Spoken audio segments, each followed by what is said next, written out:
తల్లి కొందన పథకం సంబంధించి చాలామంది ల్యాండ్ ఎక్కువగా ఉంది ఇనెలిజిబుల్ చెప్పి వచ్చిందని చెప్పి చాలామంది అయితే కామెంట్ చేశారండి. సో వాటికి సంబంధించి ఈ వీడియో అనేది మీకు ఎక్స్ప్లెయిన్ చేస్తాను.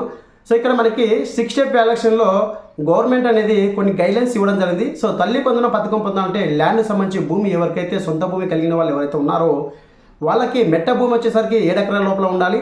అలాగే తడి భూమి వచ్చేసరికి అంటే బోర్ ఉంటుంది కదండి, అది 3 ఎకరాల లోపలే ఉండాలని చెప్పేసి టోటల్గా 10 ఎకరాల లోపల ఉన్న వాళ్ళకే ఎలిజిబిలిటీ అని చెప్పేసి క్లియర్గా మెన్షన్ చేయాలి. అంటే 10 ఎకరాలు ఉండకూడదు, 10 ఎకరాల లోపలనే అంటే 9.5 ఎకరా అట్లా 9.45 సెంట్లు అట్లా ఉంటేనే ఎలిజిబుల్ అని చెప్పేసి చెప్పడం జరిగింది.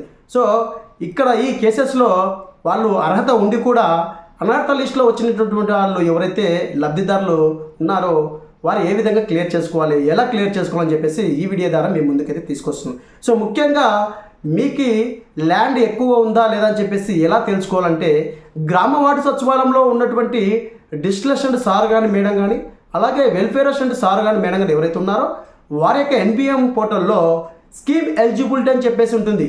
ఆ కుటుంబంలో ఉన్నటువంటి any remaining persons Aadhaar number enter చేస్తే తల్లే కాకుండా ఫాదర్ కానీ అలాగే అత్తమామ ఎవరున్నా కూడా ఆధార్ నెంబర్ ఎంటర్ చేస్తే, ఎందుకంటే హౌస్ హోల్డ్ డేటాలో కలిసి ఉంటారు కాబట్టి ఈ డేటా అనేది మొత్తం రావడం జరుగుతుంది, ఎటువంటి ప్రాబ్లం లేదు. సో మీ యొక్క ఆధార్ నెంబర్ ఎంటర్ చేసిన వెంటనే ఈ ఆధార్ నెంబర్ మీద ఎంత పొలం ఉంది, సో డ్రై ల్యాండ్ ఎంత ఉంది, వెట్ ల్యాండ్ ఎంత ఉందని చెప్పేసి రావడం జరుగుతుంది. అప్పుడు అక్కడ మీ యొక్క సర్వీస్ నెంబర్ అనేది చెక్ చేసుకోవచ్చు, సర్వే నెంబర్ అని చెక్ చేసుకోవచ్చు.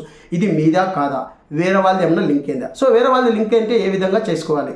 సో ఇక్కడ మీకు పొలం అయితే తక్కువగా ఉంది కానీ ఎక్కువ వచ్చిందని చూపిస్తే అంటుంది. సో ఇలాంటి కేసెస్ వాళ్ళు మీరు గ్రామ వార్డు సచివాలయంలో ఉన్నటువంటి విఆర్ఓ సార్లు కన్సల్ట్ అవ్వాలండి. అక్కడ మీ కుటుంబంలో ఉన్నటువంటి రేషన్ కార్డులు ఎంతమంది అయితే ఉంటారో అంతమంది యొక్క ఆధార్ కార్డులు తీసుకొని వెళ్ళి అక్కడ వెబ్ ల్యాండ్ రిపోర్ట్ అని చెప్పేసి ఉంటుంది. ఆ వెబ్ ల్యాండ్ రిపోర్ట్లో మీరు చెక్ చేసుకోవాలి. అంటే ఆ వెబ్ ల్యాండ్ రిపోర్ట్లో డేటా అనేది మొత్తం బయట పడుతుంది. మీ ఫ్యామిలీ యొక్క ఆధార్లో రేషన్ కార్డులు ఎంతమంది అయితే అంతమంది ఆధార్ కార్డు తీసుకొని వెళ్ళి అక్కడ విఆర్ఓ సార్ దగ్గర కానీ ఎంఆర్ సార్ దగ్గర వెబ్ ల్యాండ్ రిపోర్ట్ అని తీసుకోవాలి. అక్కడ వెబ్ ల్యాండ్ రిపోర్ట్లో మీకు డేటా చూపించదు, పలానా ఆధారం మీద ఇన్ని ఎకరాలు ఉంది, పలానా ఆధారం మీద ఇన్ని ఎకరాలు ఉంది, ఇన్ని సెంట్లు ఉంది, సో అని చెప్పేసి సమ్ వాల్యూ అనేది అక్కడ మెన్షన్ చేయడం జరుగుతుంది గవర్నమెంట్. సో ఆ వెబ్ ల్యాండ్ రిపోర్ట్లో మొత్తం డేటా అనేది చూపించదు. అక్కడ మీకు 10 ఎకరాల లోపల తక్కువగా ఉంటే కినా మీరు ఎలిజిబుల్ అనమాట. అలాంటి వాళ్ళు ఎవరైనా ఉంటే మీరు సంబంధిత అధికారుల దగ్గరికి విఆర్ఓ సార్ దగ్గరికి వెళ్ళి మీకు ఆధారాలను తీసుకుని వెళ్ళి వెబ్ ల్యాండ్ రిపోర్ట్ తీసుకుంటే అక్కడ మీకు తక్కువగా ఉంటే కినా ఎలిజిబుల్ అవుతారు, ఎక్కువగా ఉంటే కినా ఇనెలిజిబుల్ అవ్వడం జరుగుతుంది. సో ఫస్ట్ ఆఫ్ ఆల్ మీరు ఈ ల్యాండ్ ఎక్కువగా ఉందనుకున్న వాళ్ళు ఎవరైతే ఉన్నారో సచివాలయం దగ్గరికి వెళ్ళి స్కీమ్ ఎలిజిబిలిటీ చెక్ చేసుకోవాలి. ఏమైనా మీకు లింక్ అయ్యాయా పొలంకి, మీ యొక్క పొలానికి ఇంకా వేరే వాళ్ళ పొలం ఏమైనా లింక్ అయిందని చెప్పి తెలుసుకోవాలి. అక్కడ మీకు చూపిస్తుంది అన్నమాట క్లియర్గా మీ ఆధార్ నెంబర్ మీద వేరే యొక్క పొలం అయినది యాడ్ అయిందా లేదని చెప్పేసి కూడా తెలుసుకోవచ్చు. సో ఇక్కడ మీకు చూపిస్తుంది అది కూడా. సో జస్ట్ మీకు ఎగ్జాంపుల్గా చూపిస్తాను. సో మా ఫాదర్ యొక్క ఆధార్ నెంబర్ ఎంటర్ చేసి మీకు ఎలా ఉంటుంది ప్రాసెస్ అని చెప్పి చూపిస్తానండి. సో ఇక్కడ నేను ఎన్పిఎం పోర్టల్ అయితే ఓపెన్ చేయడం. ఇక్కడ స్కీమ్ ఎలిజిబిలిటీ మీద క్లిక్ చేస్తున్నాను. స్కీమ్ ఎలిజిబిలిటీ మీద క్లిక్ చేసి ఇక్కడ రైతు యొక్క ఆధార్ నెంబర్ అంటే తల్లి కొందన పథకం సంబంధించి ఎవరైతే బెనిఫిషియరీ ఉన్నారో వారి కుటుంబంలో ఉండే ప్రతి ఒక్క ఆధార్ నెంబర్ అనేది ఎంటర్ చేసుకోవచ్చు. ఎవరైనా ఒక ఆధార్ నెంబర్ ఎంటర్ చేస్తే మనకి డేటా చూపించడం జరుగుతుంది. సో నేను ఇక్కడ ఆధార్ నెంబర్ అనేది ఎంటర్ చేస్తున్నాను. మీకు ఎగ్జాంపుల్గా చెప్తున్నాను అండి. ఇలా చెక్ చేసుకొని మీ పేరు మీద ఏమైనా యాడ్ అయిందా లేదా కూడా చెక్ చేసుకోవాలి.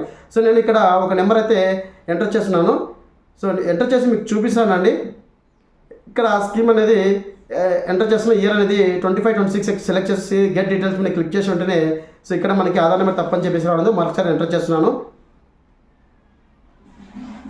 సో ఎంటర్ చేసి ఇక్కడ గెట్ డీటెయిల్స్ మీద క్లిక్ చేస్తున్నాను. సో గెట్ డీటెయిల్స్ మీద క్లిక్ చేసిన వెంటనే సిటిజన్ డీటెయిల్స్ మొత్తం రావడం, ఎక్కడ మ్యాపింగ్ ఉన్నాడో, ఏ సచివాలయంలో, ఏ మండలంలో, ఏ గ్రామంలో మనకి మొత్తం రావడం జరుగుతుంది.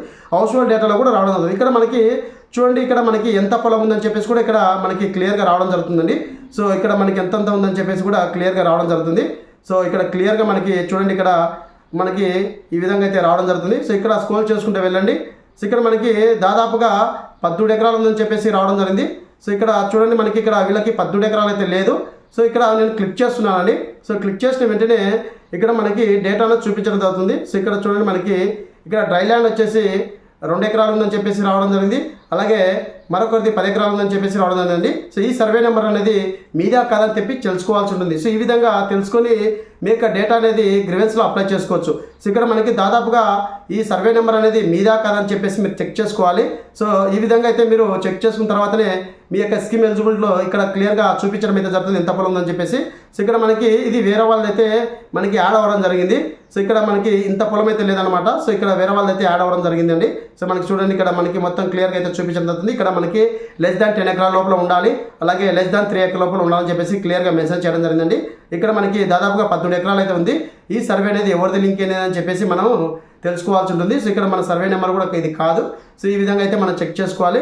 సో ఇలా చెక్ చేసుకొని వెబ్ ల్యాండ్ రిపోర్ట్ ఇది మాది కాదని చెప్పేసి వీఆర్ఓ దగ్గరికి వెళ్ళి మీరు డీలింక్ అనేది చేయించుకోవాల్సి ఉంది. ఇది గ్రామోత్సవ సచివాలయంలో మీకు డీలింక్ అనేది చేయడం జరుగుతుందండి. సో ఈ విధంగా అయితే మీరు చెక్ చేసుకొని వీటి యొక్క డేటా అనేది రిమూవ్ చేసుకొని మీరు గ్రీవెన్స్ అనేది అప్లై చేసుకోవచ్చు. ఇన్ కేస్ మీకు పొలం ఎక్కువ ఉంటే రాదనమాట. సో ఈ విధంగా మీరు వెబ్ ల్యాండ్ రిపోర్ట్ అనేది మొత్తం తెచ్చుకొని గ్రీవెన్స్లో అప్లై చేసుకోవాలి. సో గ్రీవెన్స్లో ఏ విధంగా అప్లై చేయాలి, ఎలా అప్లై చేయాలని చెప్పేసి నెక్స్ట్ వీడియో మీకు పోస్ట్ చేస్తానండి. సో వెబ్ ల్యాండ్ రిపోర్ట్ తెచ్చుకున్న తర్వాత ఏ విధంగా ఫర్దర్గా మూవ్ వెళ్ళాలని చెప్పేసి మీకు క్లియర్గా వీడియోని చేస్తాను. సో అక్కడ గ్రీవెన్స్లో ఏ విధంగా అప్లై చేసుకోవాలని చెప్పేసి కూడా క్లియర్గా మీకు ఇవ్వడం అయితే జరుగుతుంది. సో ఇదండి వెబ్ ల్యాండ్ సంబంధించినటువంటి డేటా అనేది ఏ విధంగా తెలుసుకోవాలి, అలాగే స్కీమ్ ఎలిజిబిలిటీ సంబంధించి ఏ విధంగా తెలుసుకోవాలని చెప్పేసి మీ ముందుకు వీడియో తీసుకొచ్చాను కదా. ఇదండి ఈ వీడియో అప్డేట్. వీడియో లైక్ చేయండి, షేర్ చేయండి, సబ్స్క్రైబ్ చేసుకోండి మర్చిపోకండి. Thank you for watching. Thank you so much. జై హింద్.